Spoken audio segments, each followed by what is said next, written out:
folks, everybody sing. Now when the saints go marching in, there is a house in New Orleans. Pumped a lot of pain down in New Orleans. We took a little bacon and we took a little beans and we caught the bloody British in a town in New Orleans. Yes, I want to be in that number. When the saints go marching in. Welcome back to the History of New Orleans. Last episode, we picked up right after the founding of the city by Bienville in 1718 and went through the entire first period of French rule. During that discussion, we introduced the many different groups of people that first settled in New Orleans, including the few wealthy elites searching to grow their fortunes in the New World, the hundreds of criminals and vagrants from France's streets and prisons, and the enslaved people of Africa, brought over in chains, forced to build the city and do the bulk of the hard labor that kept it alive. All these groups left their mark on New Orleans, from Congo Square to the Ville Carrée, and their influence can be felt in the music, art, food, dance, and spirit of modern-day New Orleans. But there is not a straight path from French Louisiana to the American state we know today. It had lots of twists and turns that changed the face of the city, both physically and spiritually. Undoubtedly, one of the greatest twists came in 1763 with the French defeat in the 7 Years' War. The subsequent peace treaty stripped France of their colonial holdings in Canada and their land east of the Mississippi River. This did not include New Orleans, which the treaty stipulated would remain in French hands, but a secret earlier agreement between King Louis XV of France and his cousin, King Carlos III of Spain, meant that it was, at least legally, now a possession of the Spanish crown.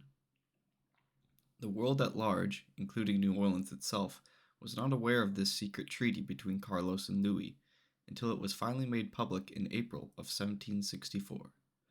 The strange interregnum year of 1763 saw the Superior Council of New Orleans passing decrees and governing in accordance with what was going on in France, while not receiving any official support from the homeland.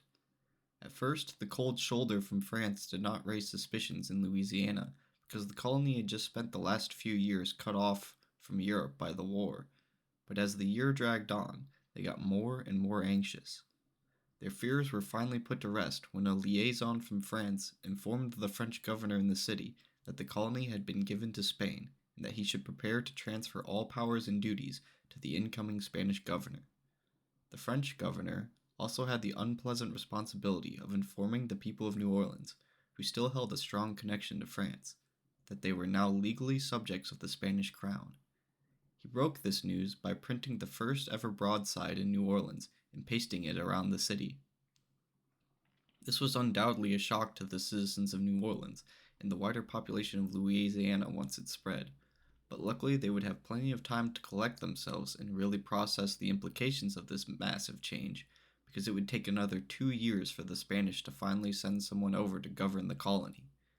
In the meantime, the Superior Council ruled from New Orleans as a de facto independent body, relying on the interim French governor and the remaining French garrison to legitimize their rule. It was a taste of independence that had not really been considered before during the French period. As can be seen throughout history, this taste can quickly become addicting to a population, and we will see later the consequences it will have for the incoming new Spanish regime. But before that, we should discuss what independence and freedom from European policy really meant for New Orleans. For one thing, it broke their obligation to the closed system of trade that was the model for nearly every colonial power at the time. The prevailing opinion among the European nations was that in order to maximize personal profit from colonialism, you had to make sure that the valuable goods produced in said colonies stayed within your home market.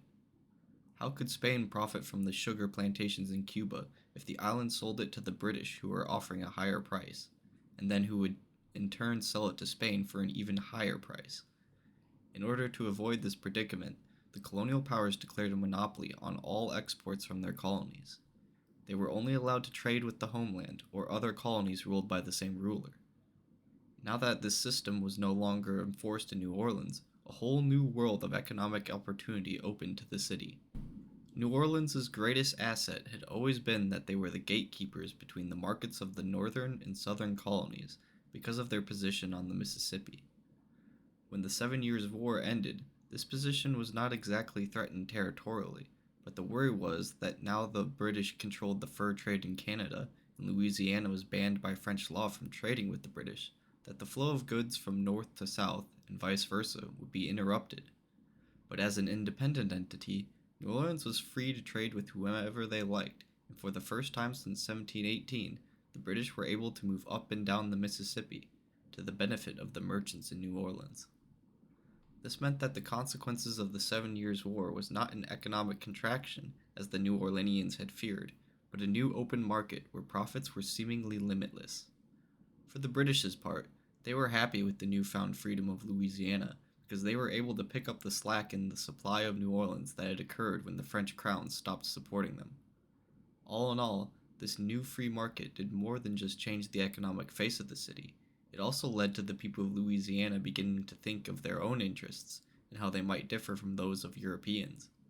It led to a slight divergence between the populations of the New World, who had previously seen themselves chiefly as subjects of a European monarch, to now thinking of themselves primarily as Louisianians and New Orleanians. This newfound freedom sure was great for the merchants and wealthy elite of New Orleans, but it did not really trickle down to the lower classes, and it especially did not extend to the enslaved people of the city.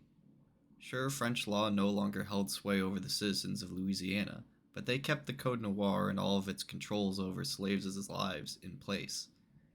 Enslaved Africans had never considered themselves as subjects of a European monarch. As far as they were concerned, be it French, British, or Spanish, a master was a master, and they were not your friend, neighbor, or equal. The coming Spanish period will see a slight yet perceptible shift in the position of slaves within New Orleans society, but we will get to that a bit later. For now, it is time to introduce the first Spanish governor of Louisiana, who went by the name of Antonio de Ulloa. Ulloa made a name for himself first as a scientist. At only 19 years of age, he joined an 8-year-long expedition to South America, where he would make important contributions to the fields of geography, geology, and anthropology. Among his achievements were the first documentation of a silver-like metal that would later be classified as platinum, and helping to study the size and shape of Earth. Ulloa was a classic example of an Enlightenment figure, and was widely recognized as an exceptionally intelligent man, not just within Spain, but even by the British, who granted him fellowship in the Royal Society, a prestigious group that includes Isaac Newton, Charles Darwin, and Albert Einstein. He was also honored by the Swedes, who granted him membership to the Royal Swedish Academy of Science. Although Ulloa never stopped being a scientist, in 1758 he started his career as a colonial administrator, as governor of Peru. As was the case for many Enlightenment thinkers, Ulloa believed in rational governance without the strain of personal aggrandizement, so he sought to reform the government in Peru, which was at the time ludicrously corrupt. He ran into stiff resistance, and after trying and failing for 6 years, Ulloa finally gave up and requested that he be relieved of duty. Lucky for him, his request was received in 1764, which coincided perfectly with the official declaration of Spain's acquisition of Louisiana. Ulloa was named its first governor, but as I already mentioned, he took his sweet time getting to New Orleans. When he finally did arrive in 1766, he found that his new position was not really an improvement on what he had dealt with in Peru. In New Orleans, not only was there corruption to deal with, but Ulloa faced an intractably hostile French Creole population. The ruling Superior Council served at the behest of the wealthiest men of New Orleans, and these men held sacred their identity as Frenchmen. Not only that, but they had also spent the last 2 years getting a feel for what it would be like to not have to answer to outsiders with respect to their own governance, and now that Ulloa had arrived, that freedom was yanked away. At first, Ulloa thought that he could reach common ground with these men. His initial policies sought to keep the things in place that the wealthy merchants and landowners most cherished, like certain French laws, light taxes, and a market that was open to any country. All of these concessions could not pan over the most glaring problem that the Superior Council and their elite backers hated about the new Spanish administration, and that was that it was Spanish. The real sticking point of Ulloa's time as governor was that he had resigned himself to the fact that he could not change the reality that he was Spanish, and that it was best to just try and live as harmoniously as possible with the Creoles. On the other hand, the Creoles were completely committed to opposing the new government as much as they could. Though they did not possess the military force to push the Spanish out, they certainly employed every passive form of protest that they could make to make Ulloa's life miserable. The situation was exacerbated in 1768, when the Spanish crown, frustrated by the lack of profit from Louisiana, reinstituted the royal monopoly on trade, closing the markets of New Orleans to foreigners and halting the import of French luxury goods that the Creole elite loved. If there is one thing you must know about dealing with the French, it is that you do not want to interfere with their supply of wine, unless you are prepared to deal with a riot. Ulloa was not prepared to deal with a riot. He had only a small group of Spanish soldiers who guarded him, but luckily, the local elite still lacked enough arms to force a confrontation. The French garrison that remained in New Orleans was certainly perturbed by the new scarcity in wine, but they were not as committed as the Superior Council to violently overthrowing the Spanish government. They remained neutral in the conflict.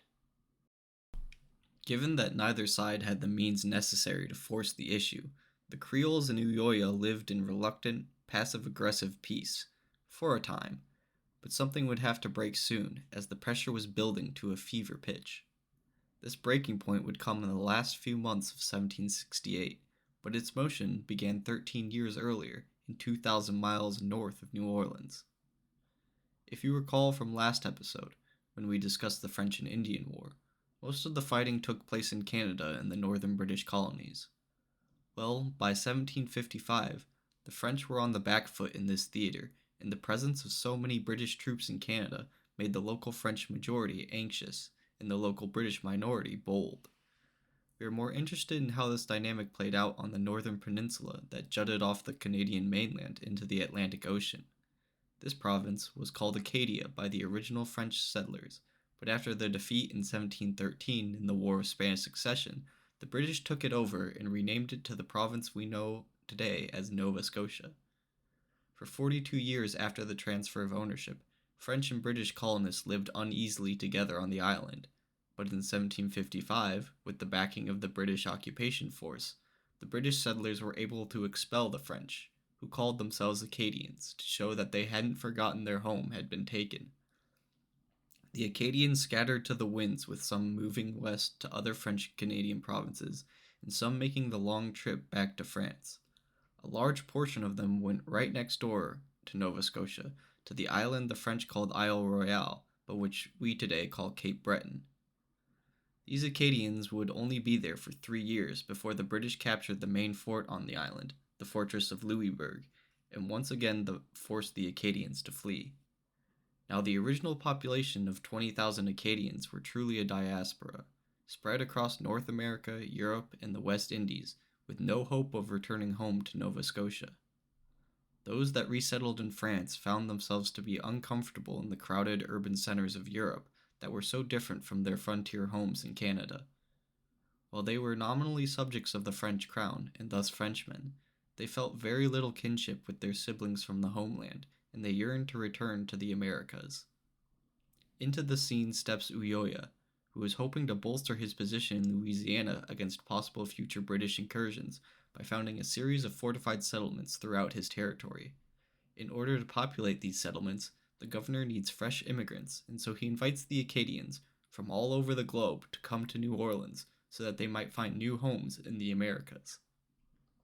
This invitation is especially enticing to the exiles living in France, and beginning in 1763, they make the arduous voyage back across the Atlantic in hopes of reuniting with all the Acadian diaspora in Louisiana. When they arrived in the New World, however, they were greeted by Ulloa with some unpleasant conditions. His conditions were that they had to settle where he told them to, and that they would be split amongst these settlements. The Acadians preferred to settle together in western Louisiana with their kin, but their wishes were not heeded by Ulloa, and over the next 5 years he populated his settlements in the lowlands around the Mississippi with them, and the resentment towards the Spaniards steadily grew. It is also over these 5 years that the Acadians gradually became known by a different name, given to them by the local Louisianians, a name derived from a peculiar pronunciation of Acadian, which we English speakers recognize as Cajun. By 1768, the resentment of the Cajuns had grown so much that the Superior Council of New Orleans took notice of it. Here they found a great opportunity to rid themselves of their hated rival, Ulloa. The Cajuns were numerous, angry, relatively united, and because they lived in dangerous rural settlements, they were well armed. All that the Superior Council had to do was find a way to channel the raging Cajuns toward the goal of ousting Ulloa, and so a plot began to form. Over the early months of 1768, members of the Superior Council organized a group of agitators to go amongst the Cajuns and other farmers near New Orleans and spread the rumor that the Spanish government was paying them in worthless paper money while Ulloa sat on a mountain of silver up in his governor's mansion. The spark created by these agitators' rumors ignited two groups among the royal population, one being the Cajuns and the other being a community of German-descended farmers who traced their origins in the New World way back to our old friend John Law, who had financed their settlement of an area around the Mississippi, just north of New Orleans, which we now fittingly call the German coast. In late October of 1768, 500 of these enraged Germans and Cajuns marched with arms to New Orleans to demand that Ulloa redeem their paper currency for silver. Ulloa found himself in an impossible situation. He did not have the troops necessary to disperse the crowd, nor did he have the silver to pay their demands. The Superior Council took this opportunity to issue an ultimatum to the governor. They told him that he only had 3 days to depart from Louisiana, or they would order the mob to march on his home. This was an unprecedented move in the history of the American colonies. A local cadre of elites had used a popular insurrection as a wedge to separate themselves from a European colonial administration. 8 years later, the founding fathers of the United States would use this exact same model to declare their independence from Britain. 13 years after the United States, the French will follow suit to begin a revolution that will eventually topple one of the oldest monarchies in Europe. These world-changing historical events were all prefigured by the Superior Council in New Orleans, who upon seeing Ulloa accept their demands and depart from the city, never to return, had effectively pulled off the first colonial act of independence. At least it would have been, had they been able to cement their independence while the Spanish government was absent. Instead, they seemed like a dog who had finally caught the car. Ever since Louisiana had been cut loose by France and given to Spain, the spirit of an independent state had been growing from its heart in New Orleans, but at this point in 1768, it had not matured enough to recognize its own potential. On top of that, the Superior Council didn't really hold popular authority, or a proper military presence that they could use to legitimize an independent state under them. The ragtag mob of Germans and Cajuns hadn't even been marching under the orders of the council. They had simply been following their own material interests, and had been used by the elites for their own benefit. Now that Ulloa was gone, and it was clear that there was in fact no silver, the crowd dispersed and returned to their homesteads. The ousting of Ulloa and the apparent triumph of the local Creole elite would be referenced by a few future American revolutionaries as inspiration, but the significance of the so-called New Orleans Revolution was undercut by the fact the Spanish were absent from the city for less than a year. In the immediate aftermath of the insurrection, Ulloa made his way from New Orleans to Havana. He had the goal in mind of raising an army there and promptly returning to Louisiana to establish his control of the territory. But his ship was waylaid by a storm for nearly a month, and by the time he reached Havana, the angry energy that fueled him had dissipated. The Spanish crown decided that Ulloa's approach of mediation and compromise with the French Creoles had emboldened the locals and made them believe that the Spanish governance was optional. To rectify this misunderstanding, they stripped the intellectual Ulloa of his position and handed it to a military strongman, hoping that he would bring order back to the colony. This strongman was an inspector general of the Spanish army, basically a high-level military advisor. His name was Alejandro O'Reilly, born Alexander O'Reilly of Ireland. O'Reilly, like many Irishmen, chafed under the British Protestant occupation of his homeland, but there was not enough of a well-organized resistance within Ireland to strike a blow against their British overlords, and so O'Reilly and his peers looked to be of service to the powerful Catholic nations who fought the British, principally France and Spain.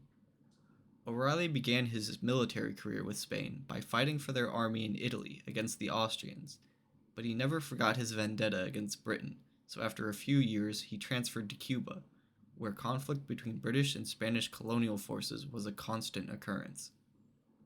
It was in Havana, in the Spanish colony of Puerto Rico, that O'Reilly made a name for himself reforming and reorganizing the Spanish defenses. After the 7 Years' War, he was in Puerto Rico when he received news that the Spanish governor of Louisiana had been ousted by a rowdy gang of Frenchmen, led by the wealthy elites in the Superior Council.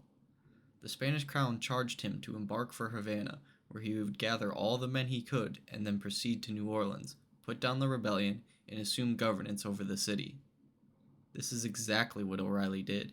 He arrived in New Orleans on the 17th of August, 1769, with 12 ships, over 2,000 well-armed and well-trained men, and an order for the execution of the leaders of the rebellion. On the whole, I would say that the New Orleanians got off pretty lightly given the context of the time and circumstances. It was not unusual to see reprisals against uprisings that ended with the slaughter of large swaths of the offending party, but in this case, only 5 men were killed, including the Attorney General of the Superior Council. The Cajun and German populations that had marched under arms to threaten the Spanish government were left largely untouched by O'Reilly's justice. This did not stop the Creoles from dubbing the new Spanish governor Bloody O'Reilly, but the message had been received. There would not be another attempt by the local elites to throw off the Spanish yoke. After dispensing the king's justice, O'Reilly went about doing what he did best, reforming, reorganizing, and improving. The citizens of New Orleans may have seen him as a brute, hired to crack skulls and bring the hammer of Spanish oppression down on them, but the new governor was a multifaceted man. He might not have been as well read as Ulloa, but he was cut from the same cloth of Enlightenment administrators who sought to tune up the engine of government and clean out its corruption. His first act in service of this goal was to declare the Superior Council dissolved and abolished. In his place, he would establish the Cabildo, a new ruling body based on the Spanish model of colonial administration that would run the city and the rest of Louisiana. Their jurisdiction covered the writing and enforcing of new laws, as well as acting as the highest court in the colony. It would be staffed by a combination of representatives of the Spanish crown and Creole elites that had not been as anti-Spanish as their now executed peers. Here we can see evidence that even though O'Reilly drove a hard line, he was not closed off to the possibility of compromise. He knew that the best way to stave off another rebellion, short of maintaining a massive occupation force, was to allow for local notables to buy into the new administration and have at least a partial say in their own governance. The establishment of the Cabildo was a significant turning point in New Orleans history. Up until its creation, the transfer of ownership from France to Spain felt superficial, with much of the day-to-day running of Louisiana being done by the same people before and after the colony was handed over. Now there was a new governor, a new council, and soon big changes in policy would be rolling in. It could be fair to say that the years 1763 to 1769 were a transitory period from the French era to the Spanish era. The founding of the Cabildo marked the definitive start of the Spanish era. There would be no going back from here. Well, that is, until the Spanish were forced to give Louisiana back to France, but we'll discuss that much later. For now, O'Reilly was about to show the New Orleanians how a respectable European colony was supposed to run. The Spanish had been in the colonialism game for around 300 years at this point, and they had learned a few things along the way. In addition to this wealth of experience came a tradition of rational city planning that could be traced back to the days of ancient Rome. Compared to the sprawling, natural, and chaotic cities and towns of France and Britain, the urban centers of Spain were neat, orderly, and rational, with a large amount of thought going into exactly how the pieces of a city fit together. The plan of a city doesn't just include the homes and businesses there, it also includes infrastructure. One of O'Reilly's first acts would be to commission the construction of streets paved with stone. He had witnessed firsthand when trying to march his men through the streets of New Orleans just how hard it was to navigate the pathways of dirt and mud. When the weather was dry, the streets were clogged with the dust kicked up by pedestrians, and when it rained, crossing town was made an extremely laborious task by the trenches of thick, sticky mud. The reason that the people of New Orleans put up with this annoyance was that stone was a precious commodity in the city. The whole of southern Louisiana is either a swamp, a forest, or a field. There are no mountains to carve, so any stone would have to be brought by ship from somewhere else in the world. The vast colonial network of Spain made stone more available, and so O'Reilly sent the city to work, building his new streets. Another problem that had to be addressed was one that came as a result of the natural constraints of the city. New Orleans was not a big city at this point. The population was only a couple thousand, but its location, wedged between the Mississippi and a swamp, meant that it was very compact. The close proximity of buildings to one another meant that any fire that started would quickly spread across the city, and even though there was plenty of water around to fight such fires, that did not mean that they wouldn't destroy entire blocks before being extinguished.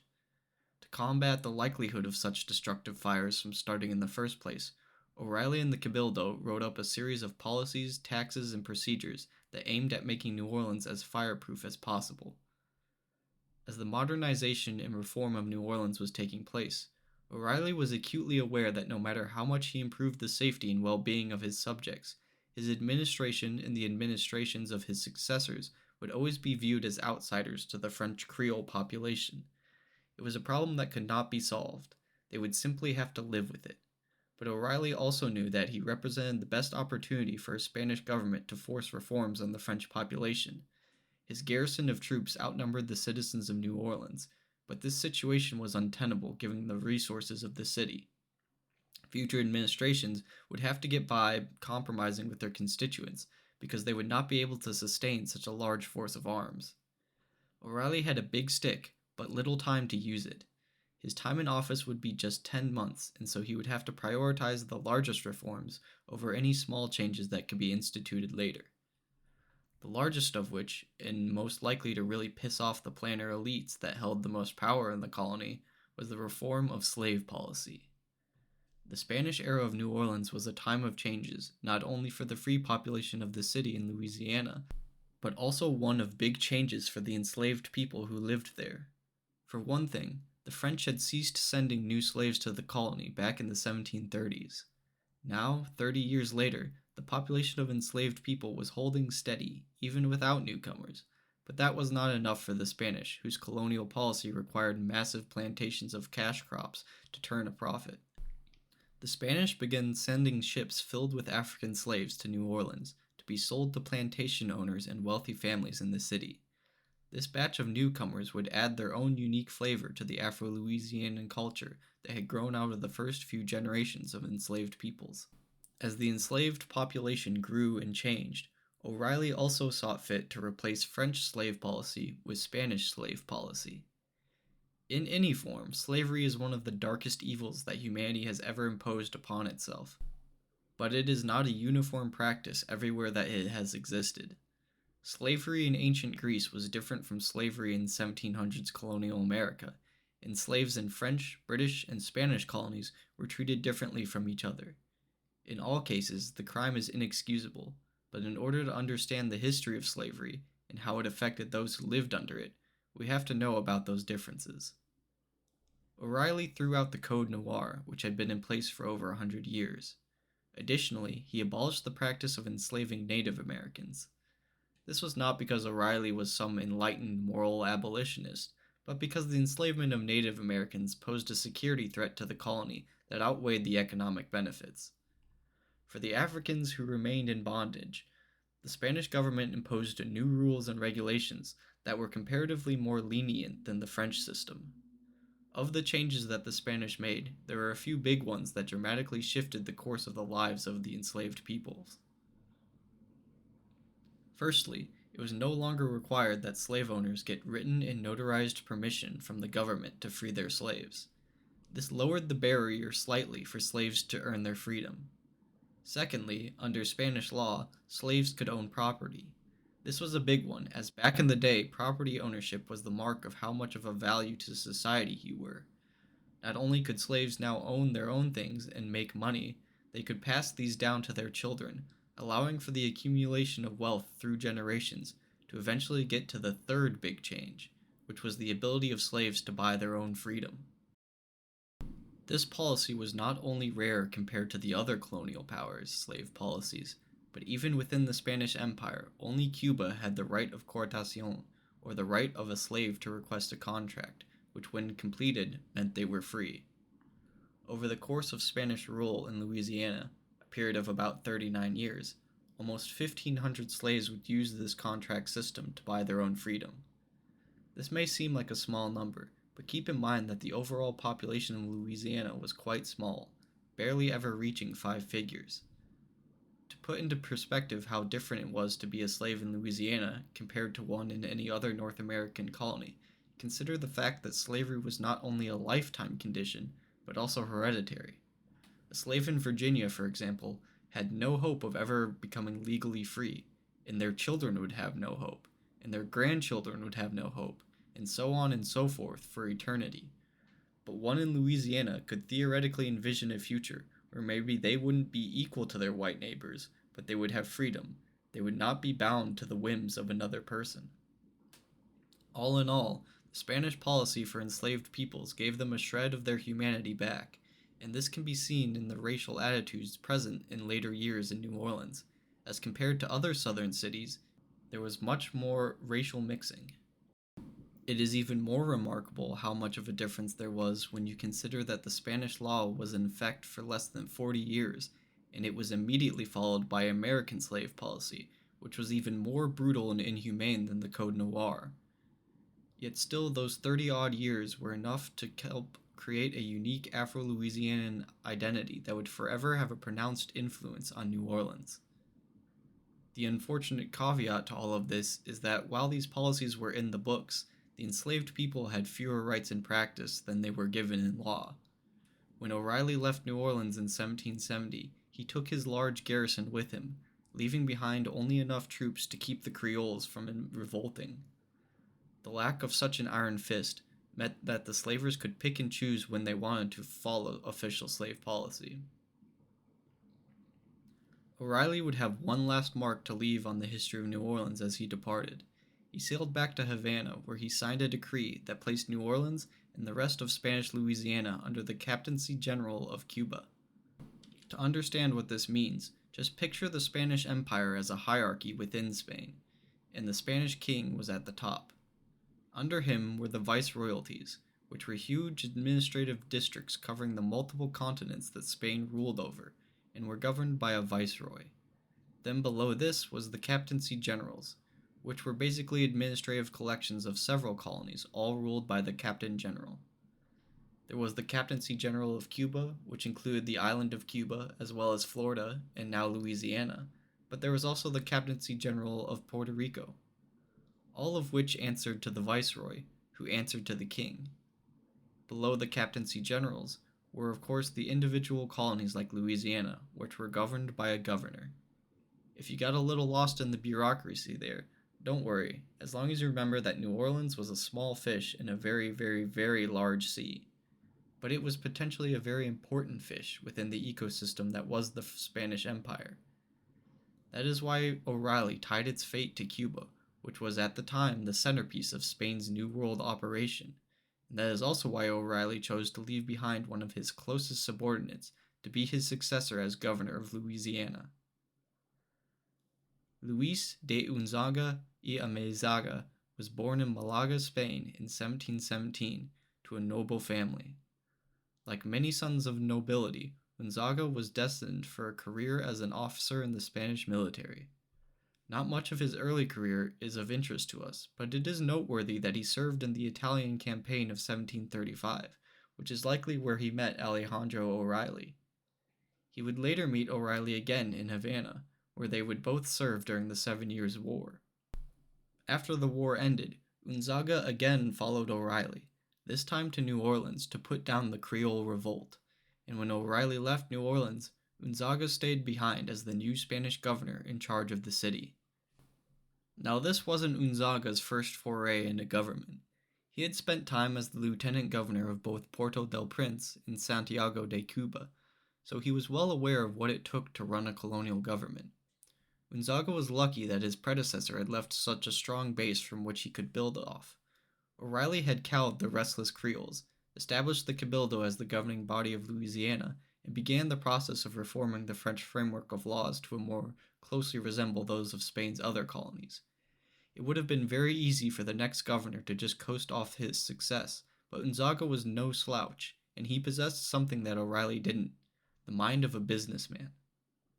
As I just mentioned, the show of force that O'Reilly brought down on New Orleans following the Creole Revolt had successfully cowed them into a less antagonistic state, but they were still a force to be reckoned with. Gonzaga didn't have a large army like his predecessor, and so he took a different tact. Where O'Reilly had used a big stick to beat his opponents into submission, Gonzaga would use the carrot of diplomacy and deals to win over the local elites. Notably, he discontinued the practice of trade restrictions and encouraged the merchants of New Orleans to seek out any lucrative market they could to bring wealth back to the city and himself. Yes, Gonzaga was lenient to the plantation owners and businessmen of Louisiana, but it was not just out of his interest in growing the colony. It was also partially out of self-interest. If the governors could get the Creoles to see that the Spanish government wasn't all bad and make himself rich in the process, why shouldn't he? Over the 7 years that Gonzaga held the office of governor, he made himself quite a fortune, and he also built a network of economic relationships that would have consequences in a much larger picture than he could have imagined. One of his most important relationships was one with the wealthy merchant and slave owner Gilbert Antoine de Saint-Maxtant, who was one of the richest and most influential men in New Orleans. In 1775, Gonzaga made the pivotal step of tying himself inexorably to Saint-Maxtant in the Creole community by marrying the businessman's daughter. This would be a practice repeated by future Spanish governors who sought to shore up their alliance with the local elites by marrying into their families and thus binding the fortune of the colonial government to those of the upper-class Creoles. But Gonzaga's ambition was not limited to the borders of Louisiana. He forged ties with the wealthy and powerful throughout the New World, even those in the 13 British colonies of America. He had a mutual respect for the wealthy planters and influential businessmen of the 13 colonies, who were, during the period of his time as governor of Louisiana, advancing towards the American independence movement. Gonzaga had followed the events of the unfolding crisis in British North America ever since he set foot on the continent. Just 4 months after he was inaugurated as governor, the Boston Massacre took place. Since then, tensions had only grown between the colonists and their British overlords, and Gonzaga was firmly on the side of the Americans. It was no secret that the Spanish despised the British. They had been rivals in Europe and across the globe for centuries, and the recent defeat in the 7 Years' War had made old wounds fresh in the minds of every Spaniard. So when the Americans finally declared independence on July 4th, 1776, Gonzaga immediately sent a personal letter to George Washington, congratulating him on his new position as General of the American United States. This made the governor of Louisiana one of the first foreign officials to recognize the independence of the USA, and he did it a full 7 years before his superior, the King of Spain. George Washington wasn't Gonzaga's only friend in the American colonies. He had many contacts that he communicated with via an often overlooked contributor to the American Revolution. Oliver Pollock was an Irishman who had moved to the colony of Pennsylvania in 1760 to begin a career as a merchant in the New World. He started off trading in the Spanish West Indies, sailing from island to island, making deals and building up his reputation. Operating in the Spanish West Indies naturally meant that Pollock made Havana his home port, as it was by far the largest and most wealthy city in the region. This was how he came into contact with Alejandro O'Reilly, before he was governor of Louisiana. The two men quickly became friends, and when O'Reilly embarked to New Orleans, Pollock soon followed him. Pollock wasn't just following for friendship, though. As a businessman, he smelled opportunity in the untapped Louisiana market. Using his relationship with the head of the colonial government in New Orleans, Pollock was able to secure a contract for supplying provisions to the city. This contract ended up making Pollock fabulously wealthy, but I will note that he was not overly greedy. He sold his wares below market price when the impoverished citizens of New Orleans could not afford food. Therefore, Pollock was one of the most respected, as well as one of the most wealthy men in New Orleans when Unzanga took over from O'Reilly. The merchant and the governor shared a propensity for making money, as well as an admiration for the United States, and so they looked for a way to marry these two things together. They found their opportunity very early on in the American War of Independence. Fort Pitt was one of the most important assets the Americans held at the start of the war. It held the western border of the U.S. against British-aligned Native American tribes and prevented the British garrison in Detroit from flanking the Continental Army. It also held a strategic position on the Ohio River, which was a major tributary of the Mississippi. The Americans held the fort, but they were severely underprovisioned, and a massive attack by a combined British and Native American force would surely take the stronghold. Unzanga was aware of this situation, and so in November of 1776, through the mediation of Oliver Pollock, he proposed a deal to the governing Continental Congress of the U.S., in which the Spanish garrison in New Orleans would sell 5,000 pounds of gunpowder to Philadelphia at a very reasonable price. There was a catch, however. The rebelling United States would have to pay for the powder not in British pounds, but in Spanish pesos. This meant that the Continental Congress was forced to print new paper currency for all its future transactions that was based not off of the pounds and shillings of their previous homeland of Britain, but on the pesos and centavos of Spain. With no other real option, the Continental Congress approved the creation of a new currency on the basis of what pesos and centavos are called in English, which are dollars and cents. So it turns out the modern American currency came about because of a man in New Orleans. With the deal now complete, Unzanga shipped the powder up the Mississippi and Ohio rivers under the protection of the Spanish flag. If the British had known about this little deal, it could have been used as a pretense to declare war on Spain. After all, Unzanga, a representative of the Spanish crown, was supplying war materials to a party that was in direct conflict with the British government. But the British did not learn about the deal, or they did not care enough to use it as an excuse to spread the war to Europe. It would be another 3 years until Spain officially entered the war on the side of the American rebels, but through all that time Unzanga was giving support to his buddies in the Continental Congress, first as governor of Louisiana, and then, after 1777, as Captain General of Venezuela, and then after 1783 as governor of Cuba. It was while he was stationed in Cuba that he began the first preliminary talks for the eventual Treaty of Paris that ended the American War of Independence. It is here that we will end our discussion of the exploits of Unzanga, because his influence over New Orleans ceased when he was replaced as governor in 1777 by Bernardo de Galvez. Just like O'Reilly and Unzanga, Galvez started his career serving in the Spanish military, where he happened to meet O'Reilly when he served under him in the Spanish invasion of Algiers. Either the Spanish officer corps was a really small club, or it was just a coincidence that all these early governors knew O'Reilly. Whatever the case, Galvez arrived in New Orleans on the first day of 1777 to take the office of governor.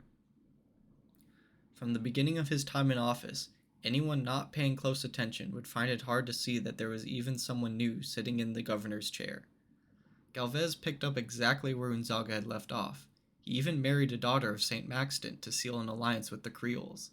He also continued Unzaga's policy of cold warfare against the British.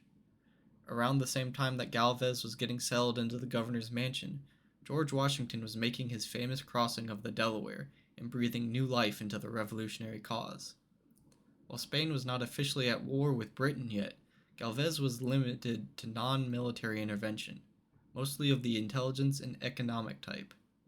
On the economy front, New Orleans closed her ports to British warships and blocked the shipping of military supplies from the Gulf up the Mississippi. Galvez also facilitated more deals like the one Unzanga and Pollock had brokered, in which the Spanish garrison sold war materials to the American rebels. On the intelligence front, Galvez made sure the Americans were well informed of any moves that the British were making in the southern states. Not that the Americans could really do anything about that at this point, as the Continental Army was barely clinging to life up north. But Galvez couldn't put all his focus onto helping the Americans. His first duty was to New Orleans in Louisiana. His domestic policy centered around the same issue that all his Spanish predecessors had attempted to deal with, that of placating the Creole elite. To this end, Galvez sought to ingratiate himself to them by importing a fresh group of slaves from the French Antilles to work on the ever-expanding plantations. These poor enslaved people were not the only group of newcomers that Galvez sought to bring to Louisiana. He also wanted to further the settlement of the colony outside of New Orleans. A batch of settlers came from the Canary Islands to cultivate farms and form new communities, which would be distinctly Spanish-leaning rather than the current majority French-leaning population. They were joined in 1779 by around 500 settlers from Malaga, Spain, who founded New Iberia, which remains one of the largest Spanish cultural centers in Louisiana. So at the same time as Galvez was seeking to appease the Creoles, he was also looking to undermine their power over the colony by importing more colonists who would be loyal to the Spanish crown. He never considered that the Creoles and the newcomers might come together under a shared identity of Louisianians, who did not see themselves as subjects of either Spain or France. The Spanish government wouldn't have to worry about that, at least for now. What they did have to worry about at this current moment was the American Revolution, which most observers had predicted would peter out over the first few years until the rebels were whipped into submission by the British Empire. But here they were, 3 years after the first shots were fired, and the Continental Army, though battered and bruised, was valiantly holding on. The so-called expert observers now began to contemplate the possibility that the British would not be able to subdue their rowdy subjects, or at least that the war would continue for the foreseeable future. This possibility created opportunities for interested parties, one of which was Spain. In 1778, Galvez began preparing New Orleans for something it had never really done before, fighting in a war. Sure, New Orleans had nominally participated in the continental wars of the 18th century, those being Queen Anne's War, King George's War, and the French and Indian War, but it hadn't ever really joined in the fighting. Other than the threat of invasion or the threat of Native American raids, there hadn't been much reason to heavily fortify the city or maintain a large number of troops in its garrison. Now, as Galvez looked at the possibility of opening a southern front in the American War of Independence, he needed to prepare New Orleans for every possible outcome. He began by rebuilding a defunct French fort that sat near the important trade route of Bayou St. John. This fortification, now known as the Spanish Fort, would provide necessary protection for the city from any naval invasion that might come from the British. To staff this fort and bolster his forces for an expedition outside of the colony, Galvez armed the free black population of New Orleans and created a cavalry unit for the Creole elites to join, so that they might have a vested interest in the military fortunes of Louisiana. Now commanding a sizable force of arms and operating from the secure location of New Orleans, Galvez was ready to pursue the military objectives that the Spanish crown desired. Galvez would not officially be acting in the interest of the American rebellion. Spain was still wary of throwing their full support behind the rebels, lest it give any bright ideas to their own colonies. Instead, Galvez's expedition would be framed in the interest of Spain, those being to humiliate their rival the British and to reclaim control over the Gulf of Mexico, which they had lost when they were forced to cede Florida to Britain after the French and Indian War. In 1779, Galvez sent word to the King of Spain that his forces were ready and at his sovereign's command. Shortly afterward, Spain formally declared war on Great Britain. The Cold War in the Gulf had officially heated up. At this point, Galvez decided to stay put in New Orleans for the time being until he had more information on what the British countermove would be. There were several possible targets for the British in the Gulf. They could come from West Florida, or they could strike at Cuba from their naval base in Jamaica. Galvez knew that New Orleans was also a juicy target, and if he committed his forces to invading West Florida or protecting Cuba, then he would leave his home city exposed. Luckily for the Louisiana governor, His spies in the region managed to intercept a secret communication from King George III of England, instructing the British commander in the West Floridian capital of Pensacola to attack New Orleans. Now that Galvez knew where his enemies hoped to strike, and that they had not yet gathered their forces together, he was able to prepare a preemptory attack that would cripple the British threat to New Orleans. Opting to ignore West Florida for the time being, Galvez gathered his men and marched northwest along the banks of the Mississippi.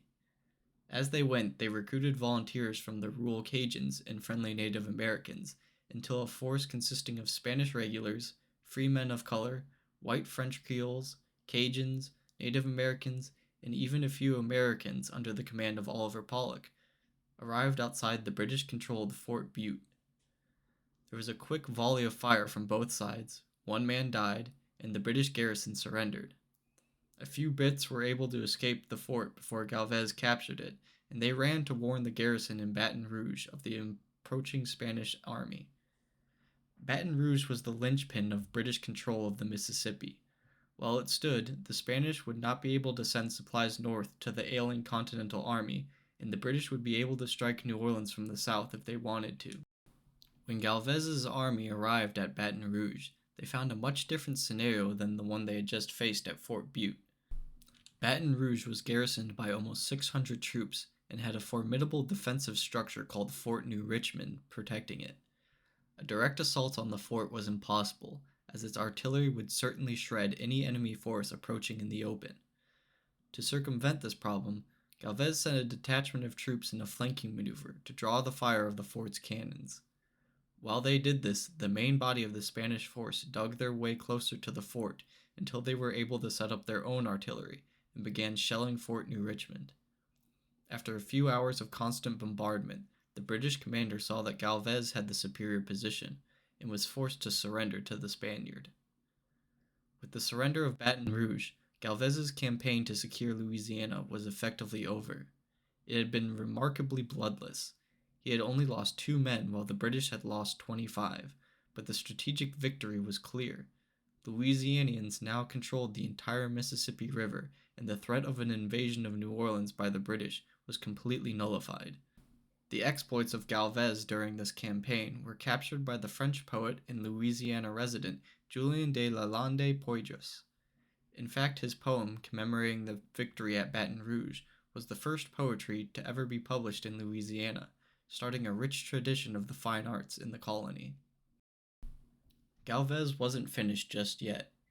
He may have rid the lower Mississippi of the British, but there was still the threat of West Florida to deal with. He set out from New Orleans once again in January of 1780, this time aboard ships bound for Mobile Bay. His forces landed in late February and began a 2-week-long siege of Fort Charlotte, which protected the important port city of Mobile. The British commander at Fort Charlotte believed that if he held out long enough, then reinforcements from Pensacola would come, but they were slow in trying to cross the rivers between Pensacola and Mobile, and were unable to arrive in time to stop Galvez from taking the city. With the fall of Mobile, New Orleans was completely surrounded by friendly fortifications and safe from harm. Additionally, the loss of Mobile meant that the British were reduced to only one settlement on the Gulf Coast, that of Pensacola. Pensacola was a much tougher nut to crack than Mobile. It had many more heavy cannons, and all of the British troops that had been gathering first to attack New Orleans and then to defend Mobile were stationed there. Galvez's relatively small force would need to be reinforced by the Spanish garrison in Havana if they wanted to assault such a well-protected British position. But help was hampered by a slow response from the officials in Cuba, as well as a hurricane which scattered Galvez's forces in the Gulf. Finally, nearly a year after the fall of Mobile, Galvez began the siege of Pensacola. The battle for Pensacola was an order of magnitude larger than anything that had come before in Galvez's campaigns. The Spanish forces numbered over 17,000, while the defending British garrison and their native allies were less than 2,000. Still, the siege lasted over a month, with both sides suffering triple digits worth of casualties. In the end, the British could not hope to withstand such an overwhelming force, and they were forced to surrender the last holdout of the Gulf Coast to Galvez. This was the end of any major military action on the Spanish front of the American War of Independence, though Galvez would go on to capture Nassau in a bloodless siege. The effects of Galvez's victorious romp across the Gulf were numerous. For one, it catapulted the Louisiana governor's status into the stratosphere. He would be greatly honored in both his time and long after. Among his many awards and accolades, Galvez is one of only 8 individuals to gain honorary citizenship to the United States. Another consequence of the Spanish campaigns was the mixing of the races within Galvez's army. Within the group, there were slaves, free men of color, wealthy elite Creoles, and poor working Creoles, who all fought and bled together. To say that they saw each other as equals would be a bit of a stretch, but it did contribute to the furthering of the unique race relations that were developing in Louisiana. The final effect that I want to make note of was the effect the war had on the domestic front, in particular in New Orleans. Whilst the governor was gallivanting around on the frontier with his army, someone would need to stay behind in case the British launched a surprise attack. To protect her sister city, Havana sent a detachment of troops. They were supposedly there to defend the heart of Louisiana and maintain a vigilant post should the British arrive. In reality, the visiting soldiers spent most of their time soaking in all New Orleans had to offer in terms of entertainment. Although the city was smaller than Havana, or the capitals of Europe, it had always held partying as a high priority, and so it was equipped to entertain the troops just as well as any major metropole. The particular fashion of the day were masquerades, where partygoers would mask themselves partly for fun and partly to hide their identity from perhaps a jilted lover or a disapproving commanding officer. This anonymity, combined with the lax attitude of the dance hall owners, allowed free people of color and even some adventurous slaves to mix with the white population during times of revelry. And what would a party be without alcohol? Tons and tons of the stuff was pouring into New Orleans, and just as soon as it arrived, it was drunk up by the thirsty soldiers. Had the British been able to launch an attack on the city, they probably would have just been able to walk past the drunk soldiers who were supposed to be guarding New Orleans. However, the men from Havana did not come to these parties empty-handed. They brought something precious to the party scene of New Orleans: music.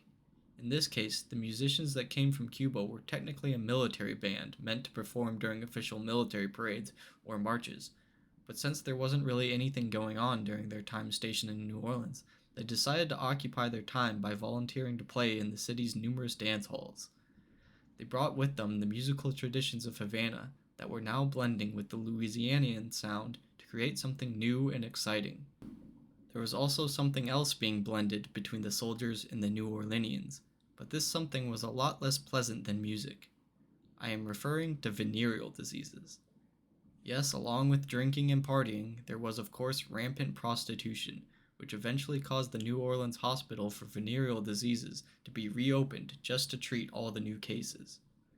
So for the citizens of New Orleans, the American War of Independence was a time of adventure, excitement, cultural exchange, and most of all partying. But eventually the party would have to end, and in 1783 the Treaty of Paris officially ended the war. New Orleans decided to end the war with a bang, and so in 1784 they threw a huge citywide festival that lasted 3 days. This festival not only marked the end of the American War, but also the end of an era in New Orleans.